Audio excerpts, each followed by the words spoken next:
Hi there, and welcome to this week's edition of Top End Track Talk. I'm Andrew O'Toole, and today we'll be having a look at a magnificent card of racing to herald the start of the Carlton Mid Darwin Cup Carnival this Saturday, the 7th of July, Hot 100 Guineas Day. Day one of the 8-day carnival has attracted some 94 acceptors, with each way betting in all but one of the 9 races carded and competitive racing throughout the program. Prior to doing our best to put a few winners your way, we'll be having a chat with Murray Bridge trainer John Heckmott, a long-time visitor to the Top End Carnival. John has 4 runners engaged on Saturday, plus an emergency, and here are his thoughts on their prospects. John, great to have you back in the Top End again. You look to have 2 or 3 decent chances this weekend, starting with Hatton Man in the third event, the 0 to 70 1100. Yeah, firstly, Andrew, it's good to be back and get out of that cold weather down south. But Hatton Man ran okay the other day. He's a difficult horse to strike, but I think he's blossomed since he's been here, and he's had that one run on the track, and I expect him to run a big race tomorrow, Saturday rather. Marina, a winner at the Alice Springs Cup Carnival, takes on 3-year-old company in the 0 to 64 1600 race 4. Yeah, it drew off a little bit the other day. Had to work hard outside them, but didn't cop the dirt very much. But a bit worried about him. In the 5th, the 0 to 66 1600, Trooper's Ploy should be improved for his last start 5th a week ago. Yeah, I think getting to the mile is more his go. I elected to give him a run in the 1200, so as at least he had a run on the track. Backed him up a week earlier than I wanted to, but he's reasonably fit. He's done a lot of work at home, and he was getting home real hard the other day, and I expect him to run a real big race.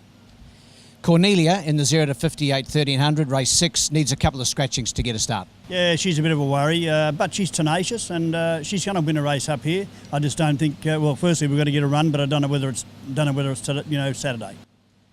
And in the feature, the Hot 100 Darwin Guineas race 8, your informed 3-year-old Turf Man bids for a 3rd straight win in a field with a number of chances. Yeah, we had to give him a run at Port Augusta to give him a run on the dirt to see if he'd handle that, and halfway through I said to my strapper, we were in a bit of trouble here. I think this bloke's going home to the paddock. And he didn't look as though he was doing anything, but then he speared out to the outside and just flew home. Did the same thing here last Saturday week ago. I think when you look at it on paper, you say he's drawn 14 or 12. I think that's his best barrier, because there's going to be a fair bit of pace inside, and that'll suit him. He'll get home real hard, but Derby's his main mission. In the first on Guineas Day, the 0 to 76 1300, my numbers are 1, 2, 4 and 7. I'm going for the top weight in the first, Gracious Prospect, from the stable of Neil Dyer and Jared Todd aboard. I liked this run the other day for 5th behind Killam, only beaten 2 lengths. Last year when this horse was here, finished in the placings 3 out of 4 runs, and also finished 6th in the Palmerston, beaten 3.3 lengths. I reckon he's ready to put his foot right on the till. Number 1 for me, Gracious Prospect in the first, ahead of 2, 4 and 7. In the second, it's the Impact Hair Studios handicap. It's for the open sprinters over the 1100 metres, and a field of 6 to take their place here. My numbers 1, 4, 2 and 5. Hard to go past number 1. He's the track record holder for this trip, Captain Punch. Brendan Davis could be in for a pretty decent day, as could his trainer Gary Clark. He's fresh up. He hasn't raced since the 16th of September, but he has had a couple of trials to fit him for this, and on class alone, even with 60.5 kilos, he's the horse to beat. 1 on top for me, Captain Punch, ahead of 4, 2 and 5. The third, the Mrs. Max handicap, it's for the 0 to 70 gallopers. It's over the 1100 metres, and my numbers here 1, 4, 3 and 8. Going up the top of the page for this one, number 1, Einstein Magic from the stable of Dick Leach. Jason Lyon takes the mount here. Comes off a very, very good carnival in the Alice, where he raced tremendously well. Having his first run on this track's probably the only question mark, but in this 8-horse field, I've got him on top. 1 for me, ahead of 4, 3 and 8.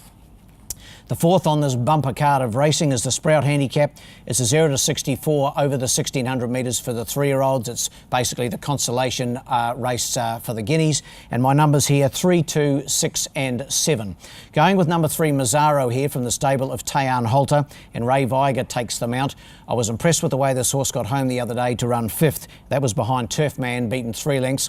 Probably looking for the Derby distance of 2,000 metres, but in this lead up to that race in a fortnight's time, I think Mazzaro will take plenty of beating. 3 on top for me, ahead of 2, 6 and 7. In the fifth, it's the Territory Uniforms Handicap. It's the 0 to 66, also over 1,600 metres. My numbers here, 4, 2, 5 and 1. Number 4 for me, Al Barty, backing up from a very courageous and tough win last week from the stable of Kerry Petrick. Wayne Davis retains the mount. As I mentioned, it was a tough win against probably a little stronger field than it meets again this week. Down and grey, that was a 0 to 70 last week, 0 to 66 this week. I see no reason why Al Barty can't make his presence felt once again. 4 on top for me, ahead of 2, 5 and 1. The sixth is the Mix 104.9. It's the 0 to 58, a capacity field here over the 1,300 metres. Probably one of the bets of the day here. Number 10, Let's Celebrate, to beat 5, 3 and 4. Let's Celebrate made a mess of them here last time in the hands of Brendan Davis for Gary Clark. Absolutely bolted up. That was on the 16th of June. So 3 weeks ago, Gary hasn't rushed this 4-year-old mare, and I think she'll take the chocolates once again. 10 on top for me, ahead of 5, 3 and 4.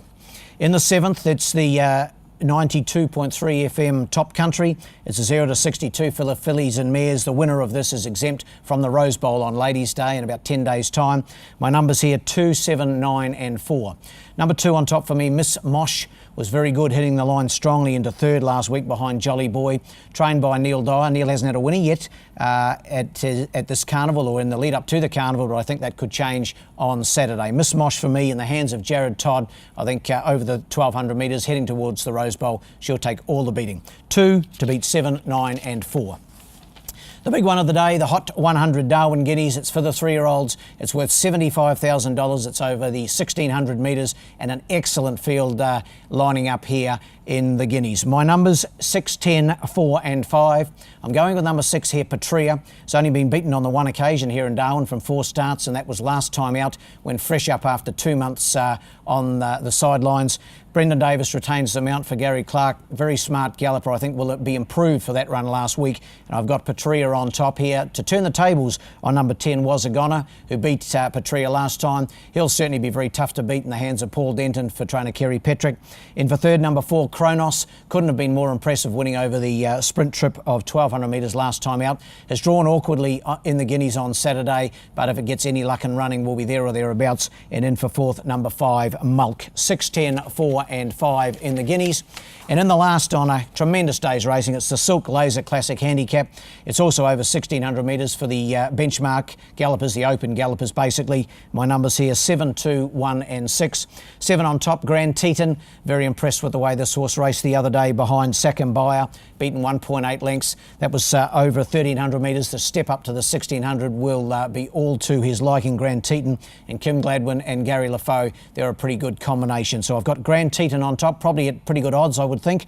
To beat number 2, Lida, last year's Cup third place getter. He's heading that way again and going well. In for third, number 1, Saturday Sorcerer. In for fourth, number 6, and that is Senior Council. The best bet in Darwin this Saturday is race 6, number 10, Let's Celebrate. Race 6, number 10, Let's Celebrate. Well, the best roughie comes up in the 5th, and it is number 7, Internship. Race 5, number 7, Internship. That wraps up this week's edition of Top End Track Talk, but we'll be back again in advance of day 2 of the carnival. That's Asian United Food Service Chief Minister's Cup Day. That's quite a mouthful, but that's the 14th of July. In the meantime, good luck and good punting.